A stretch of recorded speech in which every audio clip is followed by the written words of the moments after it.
Welcome to another edition of the Lotus Lowdown.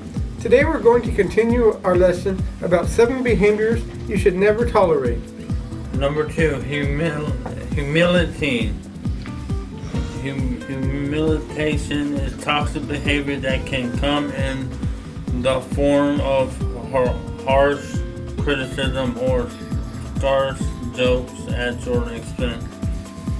While some partners enjoy playful banter with one another, comments or behaviors that are hurtful or target your insecurities may be more than just witty remarks.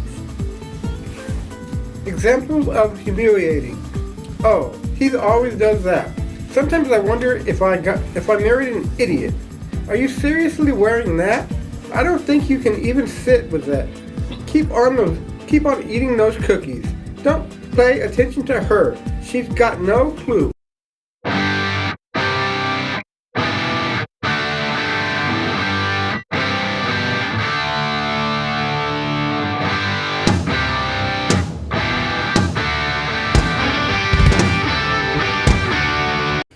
Welcome back to the Lowdown. Today we are learning about our boundaries. Poor boundaries describe a boundary style where individuals tend to get too involved with others, otherwise overshare personal information, and have difficulty saying no to requests, often lending to emotional exhaustion, identity loss, or codependency. This can manifest as being overly open and absorbing other emotions too easily, sometimes stemming from family systems where stressing boundaries was unsafe. Defining porous boundaries. Porous boundaries lead to embellishment and difficulties distinguishing one's own emotions from others, often causing identity loss, emotional exhaustion, and the inability to decline requests. Overcoming porous boundaries involves strategies such as practicing mindfulness to understand personal feelings, clearly communicating needs with I statements, and learning to say no firmly and respectfully. It also requires self-assessment to identify needs, current boundaries, and understand emotional triggers that lead to their breakdown. Actionable steps to fortify boundaries. Learning to see boundaries for yourself is as important as setting them with others, including practicing how to firmly say no and disengage emotionally when necessary. We'll be right back with more of the Lowdown after this. Welcome back to the Lowdown. Today we're going to learn about how anti-bullying measures impact mental health. School-based anti-bullying interventions have a small but satisfactorily significant effect on reducing overall internalizing symptoms such as anxiety and depression in children and adolescents. These interventions can also improve students' overall well-being. Notably, interventions including a working with peers component are associated with greater reductions in internalizing outcomes, while anti-bullying policies, particularly those inclusive of specific groups like LGBTQ+ youth, are linked to a reduced risk of suicide attempts. Effectiveness of anti-bullying interventions on mental health. School-based anti-bullying interventions are statistically effective in improving overall mental health problems in young people. That is all for anti-bullying. Welcome back to the Lowdown, and today we're going to go over standard number 15, which says, the work of the day engages members and staff together, side by side, in the one in the clubhouse.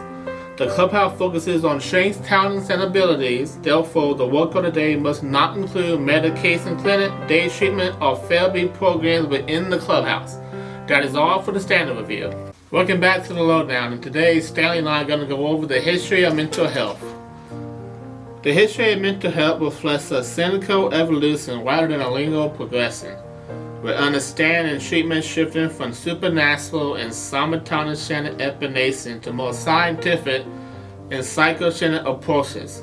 The concept of mental hygiene emerged in 1843 and significantly influenced the development of public health approaches to mental well-being, advocating for early treatment and community integration. This evolution highlights how cultural contexts and scientific advancements continue to reshape perceptions and care for mental disorders. Comprehensive overview of mental health history.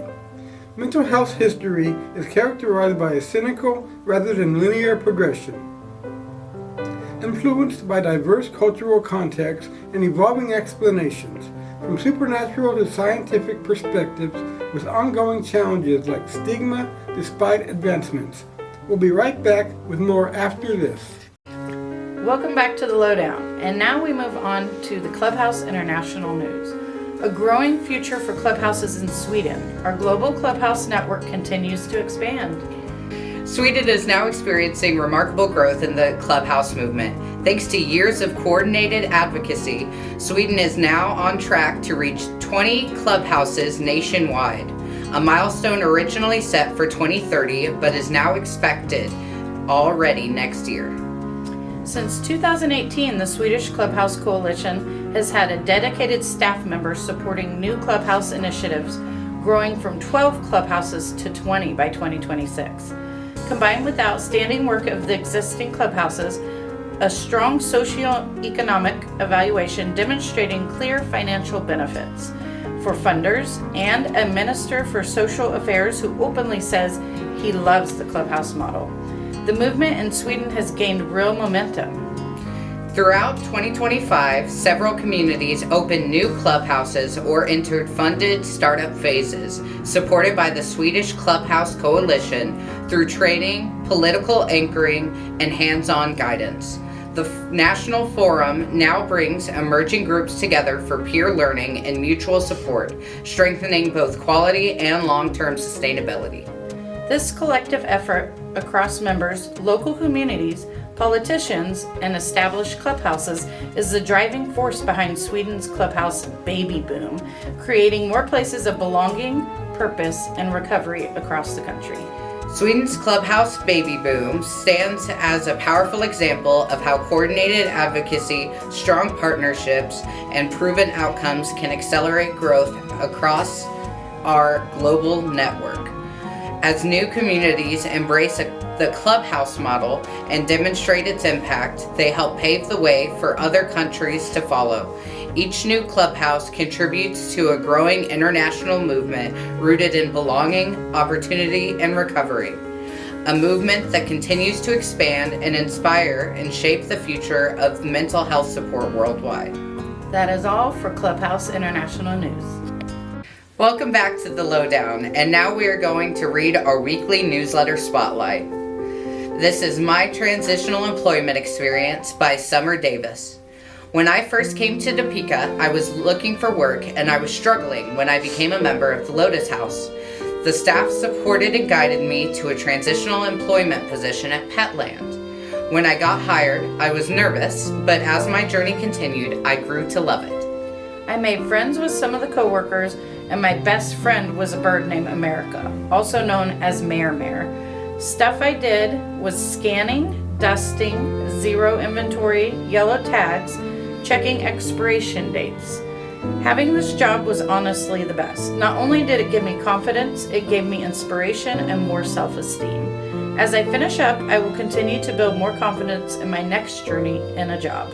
We'll be back with more of the Lowdown right after this. Today we are interviewing Tom about his transition out of the mental health nursing home. Tell us a little bit about what this journey looks like for you. Well, back in 2016, I was listening to these videos that kind of dealt with like some kind of beats or sound waves that affected the brain. I can't prove they were what caused the awakening, if you will, but from there I started hearing voices and developing symptoms of schizophrenia, and then one day led to another, and next thing I know I was in jail. And from Trail, I went to Lana. From Lana, I went to Osawatomie. From Osawatomie to Countryside. From Countryside to Thailand. How long have you been out of the nursing home? It'll be 5 months at the end of this month. Now that you have more freedom, what is your favorite thing to do? Writing. I like to write books. I like to write script for my videos. I work on a YouTube channel called TJ Reviews. And I like writing combo scripts and all kinds of stuff. Do you have any advice for other people who may be trying to transition out of a nursing home? It's different for everyone. If you happen to have a guardian who really wants you to stay, it can be very hard to get out, and I ain't gonna know every individual case. Some people are co-ordered there, other people check in voluntarily, so it just kind of depends. But if you feel you're ready to get out of the nursing home ain't really helping you get out, then I would just advise calling Cancer Disability Rights and talking with them. What hope do you have for your future? Well, I'm doing a little bit of an ambitious revolution plan starting on the first of next year, which basically involves getting a part-time job, building connections, starting my business, a comic book imprint, and continuing to make my videos and do my books and all that. So yeah. Thank you for sharing with us, Tom. Welcome back. We're wrapping things up with this week's celebrations, starting with Lindsay for doing a good job running the snack bar this week. We also celebrate Ellen for making delicious new protein balls for the snack bar. And Stanley and Charles for co-hosting the Lowdown this week. That is all for the Lotus Lowdown, and